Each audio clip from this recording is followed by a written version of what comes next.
नमस्कार।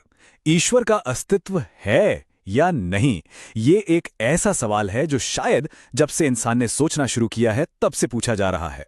तो आज हम इसी सवाल पर हुई एक बहुत ही जबरदस्त, एक इंटेलेक्चुअल बहस के कुछ सबसे खास हिस्सों को समझने की कोशिश करेंगे। तो इस बहस के दो सिरे कौन हैं, चलिए उनसे मिलते हैं।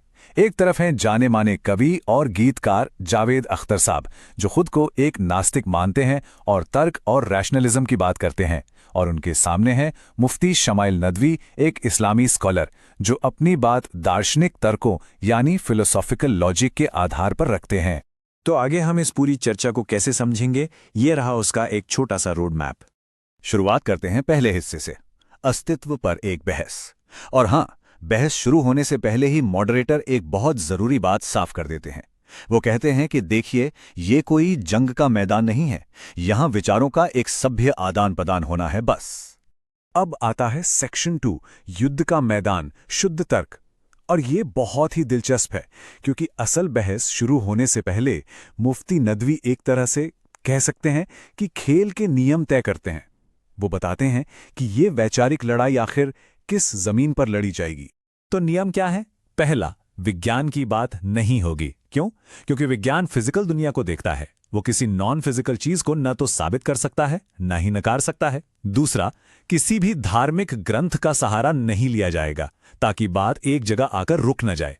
तीसरा, ये मांग नहीं की जाएगी कि ईश्वर को दिखाओ, क्योंकि ये एक मेटाफिजिकल सवाल के लिए गलत टूल इस्तेमाल करने जैसा है। तो फिर बचा क्या? बचा सिर्फ एक चीज, शुद्ध तर्क, यानी पूरी बहस सिर्फ और सिर्फ लॉजिक पर होगी। चलिए अब आते हैं बहस के असली मुद्दे पर। सेक्शन 3, ब्रह्मांड बनाया गया या जानने योग्य नहीं। मतलब ये सब कुछ, ये जो यूनिवर्स है, ये आया कहां से? अपनी बात शुरू करने के लिए मुफ्ती नदवी एक थॉट एक्सपेरिमेंट, एक सोचने वाला उदाहरण सामने रखते हैं। वो कहते हैं, जरा सोचिए, एक बिल्कुल सुनसान वीरान द्वीप है जहां कोई नहीं रहता, और उस द्वीप पर एक गुलाबी रंग की बॉल मिलती है। पहला सवाल दिमाग में क्या आएगा? यही ना कि भाई ये बॉल यहां आई कैसे, इसे बनाया किसने होगा? अब वो इसी छोटी सी बॉल वाली बात को एक बहुत बड़े स्केल पर ले जाते हैं। वो कहते हैं, अब उस बॉल की जगह पूरे ब्रह्मांड को रखकर देखिए। उनका पॉइंट ये है कि अगर एक छोटी सी गेंद को देखकर हमारे मन में उसके बनाने वाले का सवाल आता है, तो इतने बड़े, इतने विशाल ब्रह्मांड को देखकर क्यों नहीं आना चाहिए? क्या सिर्फ साइज बदल जाने से वो सवाल ही खत्म हो जाता है? और यहीं से उनका मुख्य दार्शनिक तर्क निकलता है, जिसे कॉन्टिंजेंसी आर्ग्यूमेंट कहते हैं। देखिए, आसान भाषा में इसका मतलब यह है कि ब्रह्मांड कॉन्टिंजेंट है, मतलब इसका अस्तित्व किसी और चीज पर निर्भर है। इसलिए लॉजिक ये कहता है कि कोई एक ऐसी नेसेसरी बीइंग, यानी एक ऐसी हस्ती होनी चाहिए जिसका अस्तित्व किसी और पे निर्भर न हो, जो खुद ही हर चीज का पहला कारण हो, और वो कहते हैं कि वही ईश्वर है। लेकिन जावेद अख्तर साहब यहां एक जबरदस्त काउंटर करते हैं। वो इसी उदाहरण को पकड़कर उसे पलट देते हैं। वो कहते हैं, अच्छा, बॉल को देखकर तो हैरानी हुई, लेकिन उस द्वीप को देखकर हैरानी नहीं हुई जिस पर वो बॉल पड़ी थी। उनका मतलब है कि ये पूरा ब्रह्मांड ही तो वो द्वीप है। अगर हर चीज का कारण पूछना है, तो फिर ईश्वर पर आकर सवाल पूछना बंद क्यों कर दिया जाता है? जावेद अख्तर का स्टैंड बिल्कुल साफ है। वो कहते हैं कि ये दावा करना कि हमें पता है कि ब्रह्मांड कैसे बना, ये एक तरह का घमंड है। असली समझदारी और विनम्रता तो ये मानने में है कि भाई हमें नहीं पता। तो यूनिवर्स की उत्पत्ति के इस बड़ी फिलोसॉफिकल बात से बहस अब एक और गहरे और शायद ज्यादा पर्सनल सवाल पर आ जाती है। सेक्शन 4, आस्था। आखिर ये है क्या? क्या ये तर्क पर आधारित विश्वास है या फिर अंधापन? जावेद अख्तर आस्था यानी फेथ की एक बहुत तीखी परिभाषा देते हैं।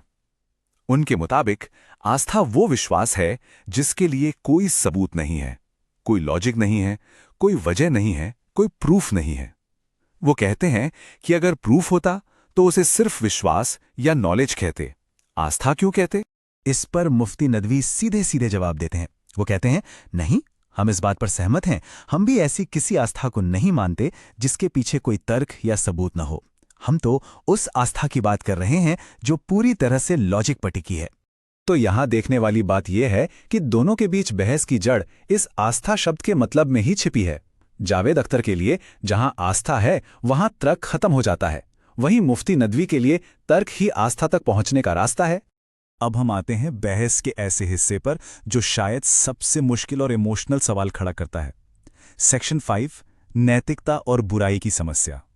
सवाल सीधा है, अगर एक ऐसा ईश्वर है जो सब कुछ कर सकता है, सब कुछ जानता है और बहुत अच्छा है, तो फिर इस दुनिया में इतनी तकलीफ, इतनी पीड़ा क्यों है?